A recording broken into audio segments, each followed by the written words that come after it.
The battlefield was chaos, smoke rising, orders shouting through static, and hearts pounding faster than the bullets cutting through the air. In the middle of it all stood Sergeant Maya Torres, clutching a rifle that had just jammed. It wasn't just a weapon, it was her lifeline. One wrong move, and that broken piece of metal could cost not just her life, but the lives of the soldiers counting on her. The dust stung her eyes, but she didn't blink. She didn't have time to, because right then she realized something. No one was coming to fix this. Maya wasn't the kind to panic. A decorated soldier, known for her calm under fire, she had seen her share of impossible moments. But this one felt different. The enemy was closing in, her squad was outnumbered, and the only thing in her hands was a rifle that refused to work. Around her, explosions shook the ground, and the sound of gunfire echoed like a storm that wouldn't end.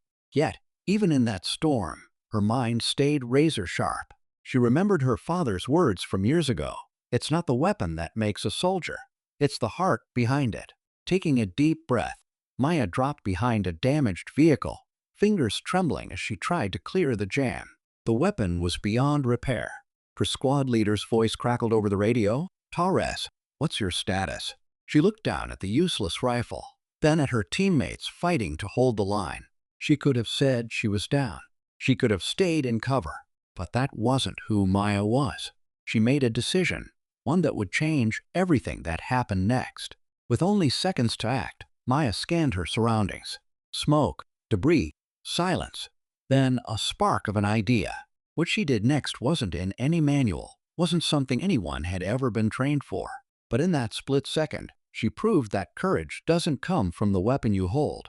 It comes from what you're willing to risk. And as the dust began to clear, the soldiers around her froze in disbelief at what they had just witnessed. Even the enemy hesitated, because what Maya did with that broken rifle stunned everyone watching. The question is, how did she do it? And what happened next would leave the entire battlefield speechless. Before that day, Sergeant Maya Torres was known in her unit as the quiet one, steady, reliable, never the loudest voice, but always the one everyone turned to when things went wrong. She had grown up in a small Texas town, where her mother worked 2 jobs and her father, a retired Marine, taught her how to stay calm when life got hard. "Pressure doesn't break you," he used to say. "It shows what you're made of." Those words had followed her through boot camp, through the long nights overseas, and now, in the middle of a firefight, they echoed louder than ever. Her squad had been sent on what was supposed to be a simple patrol, routine, low risk, just another day in a long line of missions. But everything went wrong the moment they entered that narrow valley. The radios started cutting out. The visibility dropped. Then the first blast hit. Within seconds, the calm turned to chaos. They were pinned down, low on ammunition, and the only thing standing between them and defeat was courage. Raw, unshakable courage. When Maya's rifle broke, it felt like the universe had chosen the worst possible moment. The weapon had been old, passed around the unit more times than anyone could count. Still, she had trusted it, the same way she trusted the people fighting beside her. Now, as the fight raged on, she could feel every heartbeat in her chest. Around her, her squadmates were shouting, returning fire, doing everything they could to hold their ground. And yet, something inside her said she couldn't just wait. She had to act. She looked at the broken rifle again, hands covered in dust and sweat. Most soldiers would have tossed it aside, crawled back, waited for rescue. But Maya had never been most soldiers. In that moment, she wasn't thinking about medals or recognition. She was thinking about her team, about the young private 2 meters away, barely 20, terrified but still fighting. She thought about her commander's last words before the mission. "No one gets left behind." Then, something clicked in her mind. The broken rifle wasn't useless. Not yet. She saw potential in the very thing that everyone else would have given up on. It was a desperate plan, one that could go horribly wrong, but if it worked, it could change everything. And just as she began to move, crawling through the smoke toward the sound of fire, no one, not even Maya, could have guessed what she was about to do next. Maya crawled through the dirt, the smell of smoke and metal thick in the air. Every inch forward felt like a mile, her heart pounding as bullets cracked overhead. She kept her body low, clutching the broken rifle like it still had purpose. The sound of shouting grew louder. Her squad was struggling, pinned by fire from a ridge just ahead. They couldn't see where the shots were coming from, and that made it worse. It wasn't just a battle anymore. It was survival. From behind a crumbled wall, Private Ellis yelled her name. "Sergeant, we are trapped. We can't move." His voice shook, the kind of fear only soldiers who've seen too much can recognize. Maya peeked out from behind a piece of concrete, eyes narrowing. Through the haze, she spotted it. A flash of light, a muzzle glint from the hill. That was their problem. A hidden enemy position with a perfect line of sight. If they didn't do something fast, her squad wouldn't last much longer. Her radio crackled again, but the signal was too weak. Backup was miles away, and they were on their own. She glanced at her rifle, cracked receiver, jammed chamber, and then noticed something beside her. A shattered communications drone that had crashed earlier. Its battery pack was still intact. That gave her an idea, one that made no logical sense, but was the only chance they had. While she worked quickly, Ellis and two others tried to hold the enemy back. Every burst of gunfire made her flinch, but she kept moving, turning parts from the broken drone and her useless rifle into something. A diversion, a spark of hope. Her mind was racing, thinking not just as a soldier, but as a problem solver. This wasn't just about the fight. It was about proving that even in the worst moment, there was always a way. Meanwhile, Corporal Lee, posted a few yards away, watched Maya through the smoke. He couldn't understand what she was doing, but he saw the determination in her movements. "She's up to something," he whispered to himself, gripping his rifle tighter. The team trusted her, even when the plan wasn't clear. Then, suddenly, Maya froze. She'd just noticed something else, movement behind their position. It wasn't just the enemy in front anymore. They were surrounded. Her plan might not be enough this time. And as the radio hissed with static, one chilling thought crossed her mind. Someone had led them into this trap. Maya's breath came fast and shallow as she pressed her back against the burned-out vehicle. The realization hit her hard. They weren't just outnumbered, they were surrounded. The valley that once seemed quiet now felt like a trap closing in. The enemy had been watching, waiting for the perfect moment to cut them off. The radio crackled again with broken voices, but it was no use. They were isolated. The only sounds left were the sharp bursts of gunfire and the low hum of fear in everyone's chest. Her mind raced. She replayed every move from the past hour, trying to figure out how they'd been found. There had to be a leak. Someone had given away their position.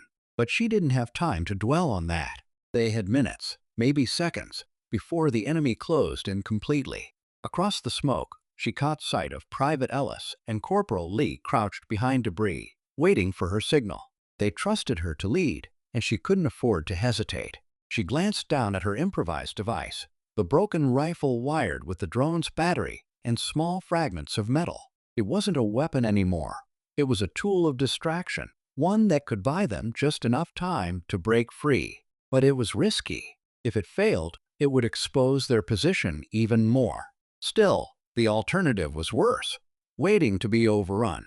Maya tightened the last wire with trembling fingers and whispered a quiet prayer under her breath. "On my mark," she mouthed to her team, raising 3 fingers. Her pulse thudded in her ears. 2, 1. She hurled the device over the wreckage, and for a split second, nothing happened. Then, a blinding flash of light ripped through the smoke. The valley echoed with confusion as enemy fire suddenly shifted in every direction. It worked. The squad used the chaos to move, crawling through dirt and rubble toward the narrow ridge. But as they advanced, Maya felt a cold dread settle in her stomach. The enemy's trap hadn't been just about numbers. It had been planned with precision. And just as she reached for her sidearm, a voice called out from behind her. It was familiar, too familiar. She turned slowly, eyes narrowing through the haze, and what she saw made her heart stop. The person standing there wasn't an enemy at all. It was someone from her own unit, someone she thought she could trust. Maya froze, her mind struggling to process what she was seeing. Through the haze of dust and gunpowder, Sergeant Blake stepped forward, her own commanding officer. His uniform was dirty, his face streaked with grime, but there was something off in his eyes. He wasn't supposed to be there. He had been the one coordinating support miles away. Yet here he was, emerging from the shadows of the ridge where the enemy had just retreated. For a moment, no one spoke. Then, his voice broke the silence. "Stand down, Torres," he said, calm but sharp. "You've done enough." Her instinct screamed that something wasn't right. She lowered her weapon slightly, but her stance stayed firm. "Sir, we were ambushed. We need to move Before she could finish, Blake raised a hand, cutting her off. "You think I don't know that?" His tone hardened. "You just ruined a carefully planned operation. Do you have any idea what you've done?" The words hit her like a punch. "Operation?" she repeated, glancing at her squad. The confusion on their faces mirrored her own. He wasn't making sense. "Sir, we were sent here to secure the valley." "That's it." Blake's eyes flickered. "That's what you were told." He stepped closer, his voice dropping low. "There were bigger things at play, Torres. Things above your clearance." The realization started to form, sharp and unsettling. He hadn't just been nearby, he'd been working with someone else. The trap wasn't random. It was orchestrated. But why? What could possibly justify putting their own soldiers in danger? Her thoughts raced as she pieced it together. The broken communications, the delayed support, the perfect timing of the ambush. It all led back to him. Blake saw the look in her eyes and smirked faintly. "You were always the clever one," he said. "But sometimes clever soldiers don't live long enough to ask questions." The air grew heavy. Her squad shifted uneasily, realizing the truth, but too afraid to act. The tension felt like it could snap at any moment. Maya gripped her sidearm tighter, every instinct screaming at her to fight, to run, to do something. Then, in the distance, another sound cut through the stillness. Engines. Reinforcements. But whose side were they on? Maya's pulse raced. She didn't know if help was arriving, or if the real danger was just beginning. The rumble of engines grew louder, echoing through the shattered valley. Dust rose in thick clouds, blurring the shapes moving toward them. Maya's grip tightened on her weapon as she glanced at Sergeant Blake, who stood there calm, almost expectant. Her squad waited behind her, caught between confusion and fear. No one knew if those vehicles meant rescue or capture. Blake gave a slow smile. "Looks like your part is over, Torres," he said. "You were just supposed to draw them out, and you did perfectly." Her stomach dropped. He had used them as bait. The ambush, the failed communication, even the broken rifle, it was all part of his setup. She took a cautious step back, her mind racing. "You sold us out," she said quietly. "To who?" Before he could answer, the first vehicle screeched to a stop. Men jumped out, uniforms unmarked, faces hidden behind visors. They surrounded the squad in seconds.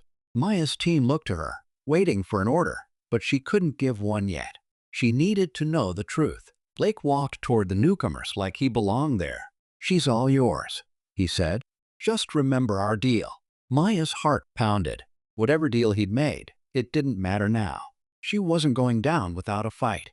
Her eyes flicked to the device she'd built earlier, still sitting a few feet away in the dirt. It wasn't much, but it could be enough. She made eye contact with Ellis, then Lee. A silent understanding passed between them. Blake turned just in time to see her move. Maya dove toward the ground, snatching up the broken rifle and hitting the switch. A flash of blinding light erupted, throwing everyone into chaos. Shouts filled the air as smoke spread, and in that confusion, Maya grabbed her squad and ran toward the ridge. Bullets whizzed past, but they didn't stop. They couldn't. Not now. By the time the smoke cleared, the vehicles were empty, and Blake was gone. Reinforcements finally arrived, real ones this time, and the squad was safe. But as Maya stood catching her breath, something glinted on the ground where Blake had been standing. She picked it up, a small metal badge with her unit's insignia, but altered. Under it were the words, "Operation Phoenix." Her stomach twisted. Whatever this was, it wasn't over. Blake hadn't just betrayed them. He'd been part of something far bigger. And now, Maya was the only one who knew it existed. Maya stood on the ridge, wind sweeping through the smoke that still lingered over the valley. The fight was over, but the silence that followed felt heavier than the battle itself. Her squad was safe, bruised, exhausted, but alive. The medics were already tending to the wounded as the real reinforcements secured the area. For the first time in hours, Maya let herself breathe. Yet, even as relief began to settle in, her hand tightened around the small badge she had found. The engraved words, Operation Phoenix, refused to leave her mind. Later, back at the base, the debriefing room was cold and dim. Questions came fast from the commanding officers: how the ambush happened, how her rifle malfunctioned, how Sergeant Blake disappeared. She answered what she could, but every truth she shared seemed to lead to more silence from the other side of the table. It was clear they knew more than they were saying. When the meeting ended, one officer quietly told her, "You did the right thing, Sergeant, but some things are better left buried." The words were meant to comfort her, but instead, they sounded like a warning. That night, she sat alone outside the barracks, staring at the stars. The battlefield felt far away now, but the weight of what had happened stayed with her.